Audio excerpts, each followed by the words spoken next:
পাকিস্তানের ১২টা বাজালো বিশ্ব ব্যাংক। বন্ধুরা, প্রাউড বেঙ্গলির ইউটিউব চ্যানেলে আপনাদের সকলকে স্বাগত জানাই। ১৯৪৭ সালে ভারত স্বাধীনতা লাভের সময় পৃথক রাষ্ট্র হিসাবে পাকিস্তানও স্বাধীন হয়েছিল।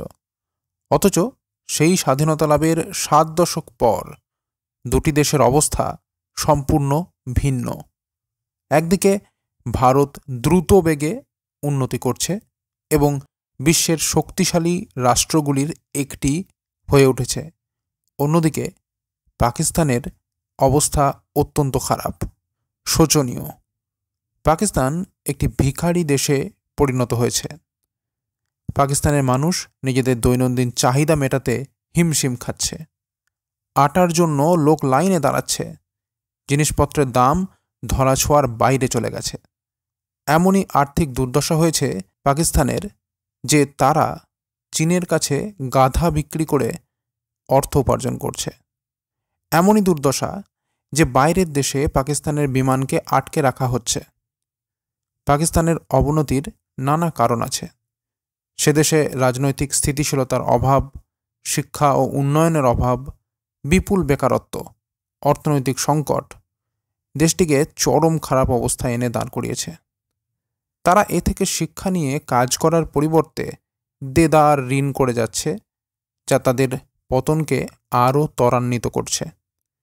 চীন তো ইতিমধ্যেই পাকিস্তানকে তার ঋণের জালে আবদ্ধ করে ফেলেছে। এবার পাকিস্তানের অবস্থা খারাপ করল বিশ্ব ব্যাংক।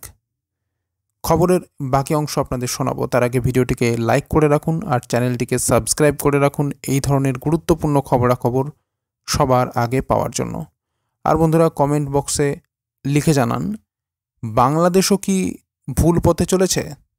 আপনার উত্তর হ্যাঁ বা না লিখে জানান কমেন্ট বক্সে। বিশ্ব ব্যাংক সম্প্রতি পাকিস্তানের জন্য নির্ধারিত $500 মিলিয়ন ঋণ বাতিল করেছে, কারণ দেশটি নির্ধারিত সময়ের মধ্যে প্রয়োজনীয় শর্ত পূরণ করতে ব্যর্থ হয়েছে। এই শর্তগুলোর মধ্যে সবচেয়ে গুরুত্বপূর্ণ ছিল চীন পাকিস্তান অর্থনৈতিক করিডোর সংশ্লিষ্ট বিদ্যুৎ প্রকল্পের ক্রয় চুক্তি পুনর্বিবেচনা। বিশ্বব্যাংক জানিয়েছে, চলমান অর্থবছরে অর্থাৎ ২০২৫ সালের জুন পর্যন্ত পাকিস্তান কোনো নতুন বাজেট সহায়ক ঋণ পাবে না, যা ইতিমধ্যেই অর্থনৈতিকভাবে বিপর্যস্ত পাকিস্তানের জন্য বড় ধাক্কা। বিশ্বব্যাংকের এই ঋণটি affordable and clean energy programme PACE 2 এর আওতায় ছিল, যা ২০২১ সালে অনুমোদিত হয়। প্রথম পর্যায়ে $400 মিলিয়ন ঋণ ছাড়া হলেও দ্বিতীয় ধাপের ঋণের জন্য নির্ধারিত শর্তগুলো পূরণ হয়নি। এর মধ্যে একটি গুরুত্বপূর্ণ শর্ত ছিল সিপেকের অধীনে নির্মিত বিদ্যুৎ কেন্দ্রগুলোর সাথে আলোচনা। চীন এই চুক্তিগুলো পুনর্বিবেচনা বা $16 বিলিয়ন এনার্জি ঋণ পুনর্গঠন করতে অস্বীকৃতি জানিয়েছে। বিদ্যুৎ খরচ কমানোর লক্ষ্যে পাকিস্তানের সরকার বিভিন্ন বিদ্যুৎ কেন্দ্রের সাথে চুক্তি পুনরায় আলোচনার চেষ্টা করলেও উল্লেখযোগ্য কোনো সাফল্য অর্জিত হয়নি।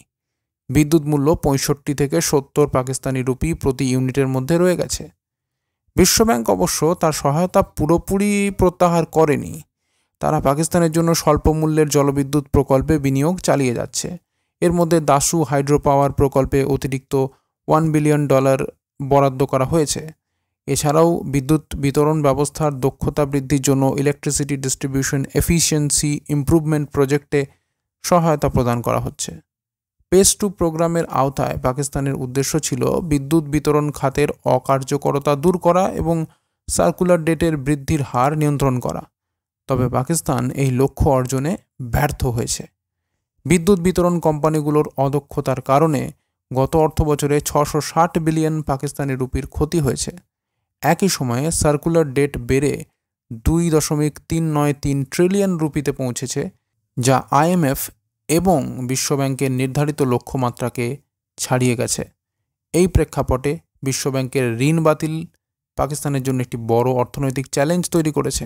তো বন্ধুরা, এই ছিল পুরো খবরটি যদি গুরুত্বপূর্ণ মনে হয় এবং ভালো লেগে থাকে তাহলে অবশ্যই লাইক এবং শেয়ার করতে ভুলবেন না। আর চ্যানেলটিকে সাবস্ক্রাইব করে রাখুন এই ধরনের গুরুত্বপূর্ণ খবরাখবর সবার আগে পাওয়ার জন্য। আর বন্ধুরা, সকলেই কমেন্ট বক্সে লিখে জানান, বাংলাদেশও কি ভুল পথে চলেছে? আপনার উত্তর হ্যাঁ বা না লিখে জানান কমেন্ট বক্সে। তো বন্ধুরা, ভালো থাকবেন সবাই, অসংখ্য ধন্যবাদ।